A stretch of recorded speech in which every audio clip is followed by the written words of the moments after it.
Okay. So electromagnetic field, third unit is magnetostatic.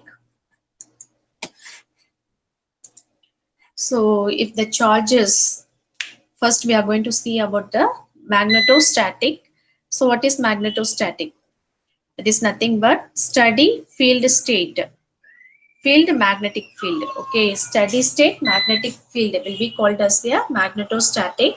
So if a conductor which carries direct current will produce a magnetic field in steady state, that will be called as the magnetostatic. Okay, if the charges are moving with a constant velocity, a static magnetic, otherwise magnetostatic field will be produced. Thus magnetostatic field originate from current, for instance direct current in current carrying wire.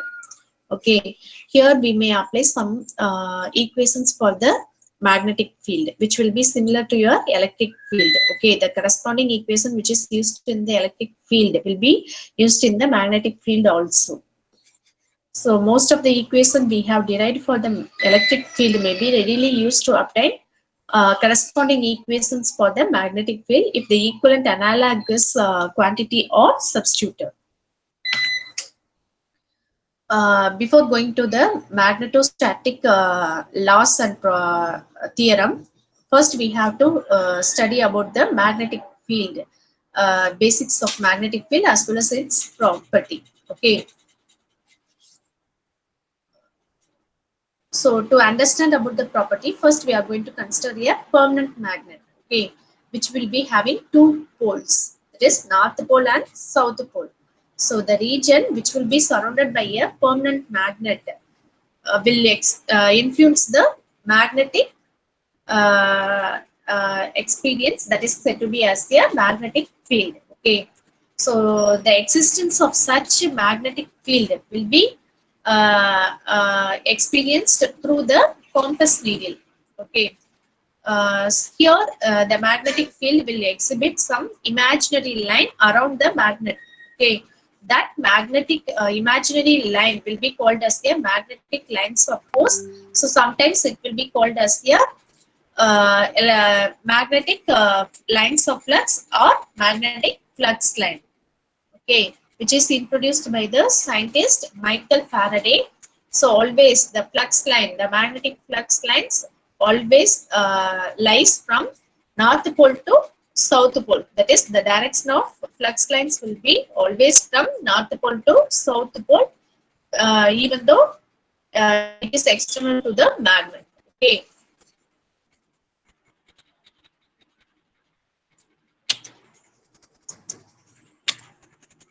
So this is the diagram of magnetic lines of force in the magnetic field.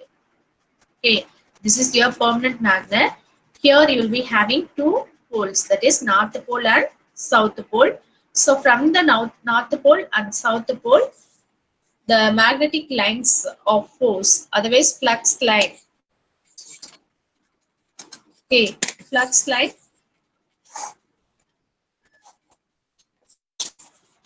Magnetic flux lines will be flowing from the north pole to towards the south pole. Okay, in the magnetic field which is surrounded by the magnet, permanent magnet. Okay, so this is the area surrounded by the magnet, that is said to be magnetic field. Here you will be having the imaginary lines, that is called as magnetic lines of force, or otherwise magnetic flux line, which will be exhibiting from existing from the north pole to south pole. So here the important difference between the electric flux line and the magnetic flux line can be observed. That is, in case of electric flux line, that is the electric flux lines which is originating from positive charge will always be diverging at the infinity point. Okay, but in case of negative charge, the electric flux lines will be converging at a point, that is infinity point. Okay, but in case of magnetic flux, the poles, that is north pole and south pole, will be existing the lines of force, that is flux lines. The flux lines always exist only between the north pole and south pole. It will not go to some other infinity point. Okay, only the electric flux lines will go towards the outside to infinity point. But here it will lies between the north pole and south pole. Okay, this is the difference between the electric flux line and magnetic flux line. So an isolated magnetic pole cannot exist. Here it will the poles will be in pair. Okay, there will not be any isolated magnetic pole. North pole mattum irukadhu, south pole mattum irukadhu. So both the poles will be working together. Okay, so hence every magnetic flux line starting from north pole must end at south pole and complete the path from south to north internal to the magnet. Okay, so externally it will be the lines will be starting from north pole to south pole, but internally the south pole to north pole the flux lines will end. So it will complete the closed path. Okay, from north to south, external, south to north, internally it will be lying. Okay. Thus, magnetic flux line exists in the form of closed loop. So, in this manner, the closed loop will be formed in the magnet. So, this is true whether the field is due to permanent magnet or due to conductor carrying direct current. Okay. So, this closed path or loop is obtained either due to permanent magnet or due to the conductor which is carrying a DC current. Okay. Next, magnetic field intensity. So the quantitative measure of strongness. So intensity. So intensity determine the magnetic field strength or weakness. Okay.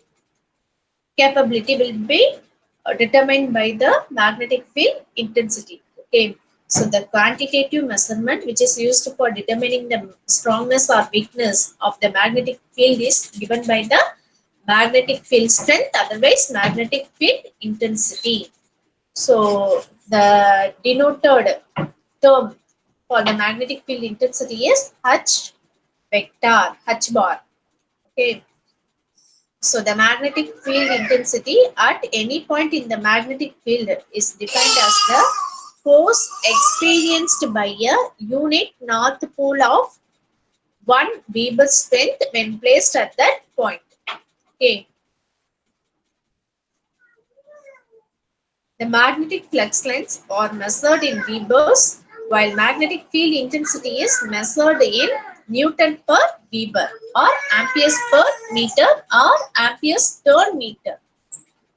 Okay, it is always denoted as H vector because it is a vector quantity which will be similar to your electric field intensity E vector in electrostatic. Magnetostatic H vector, electrostatic E vector. Okay. And then magnetic flux density. What is magnetic flux density? That is the total flux line which is existing between the two poles. Okay, that will be called as the magnetic flux density. That is the total magnetic lines of force, that is magnetic flux line crossing a unit area in a plane at right angles to the direction of flux is said to be magnetic flux density.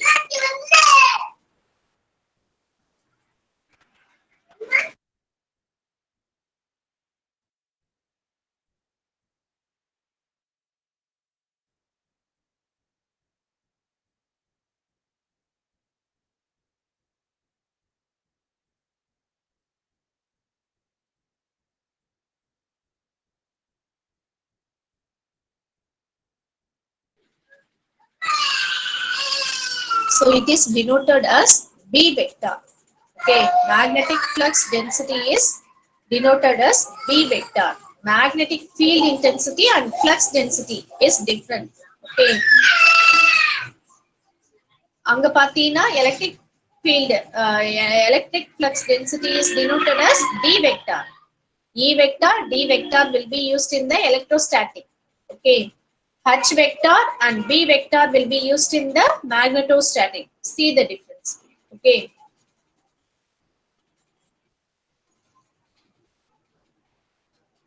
ED, HB.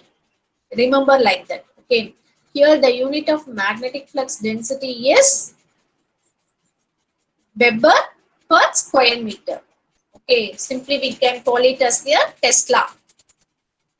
Okay. This will be asked in 1 mark. So remember that or note it. Okay. Weber per meter square will be called as Tesla. Then unit of magnetic field density. அப்படி கேட்டாலும் you have to remember all this point. Okay. இதே எப்படி கேட்பானா magnetic field டென்சிட்டின்னு கொடுத்துட்டு unit of magnetic field டென்சிட்டின்னு கொடுத்துட்டு newton per weber, amperes per metre, ampere turn per metre, all of the above இப்படி கேட்கலாம் options. So you have to click all of the above for that particular question. Okay, அதனால தான் இந்த 4 யூனிட்டுமே ஞாபகம் வச்சுக்கோங்க. ஏதாவது ஒரு யூனிட் மட்டும் ஞாபகம் வச்சுக்கலாம் அப்படின்னு நினைக்காதீங்க. இது கேட்க சான்ஸ் இருக்கு. இந்த இதுவும் கேட்கலாம், இதுவும் கேட்கலாம். டெஸ்லாவோட equivalent it is weber per metre square. Okay, you keep remembering all this thing. And then relation between B bar, that is B vector, and H vector.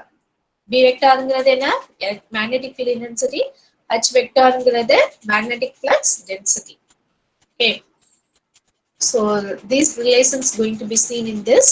That is, in electrostatic, E vector and D vector are related to each other through permittivity. ஞாபகம் இருக்கா? D vector equal to epsilon E vector.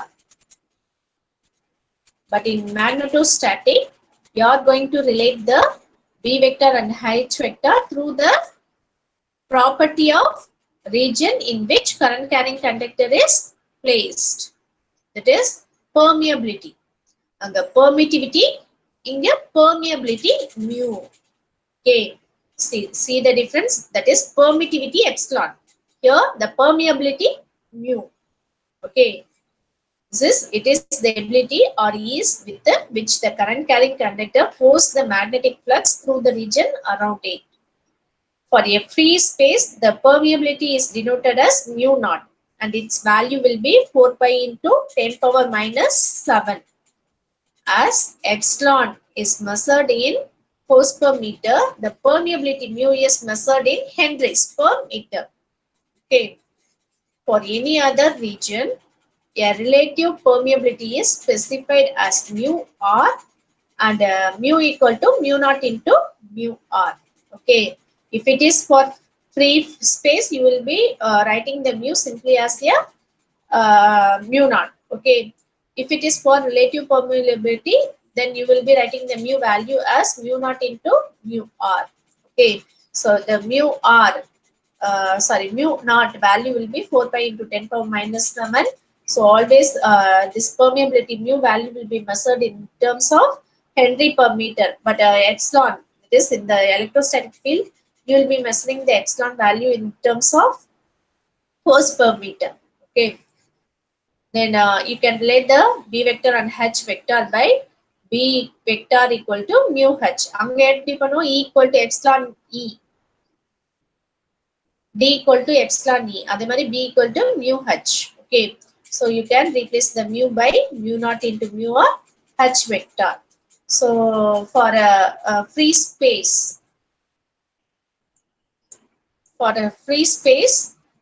your B vector will become mu naught into H. Okay. So for all non-magnetic media, the mu r value will be equal to 1. So that you'll be getting B vector equal to mu naught H. While for magnetic material, the mu r value will be always greater than 1. Okay.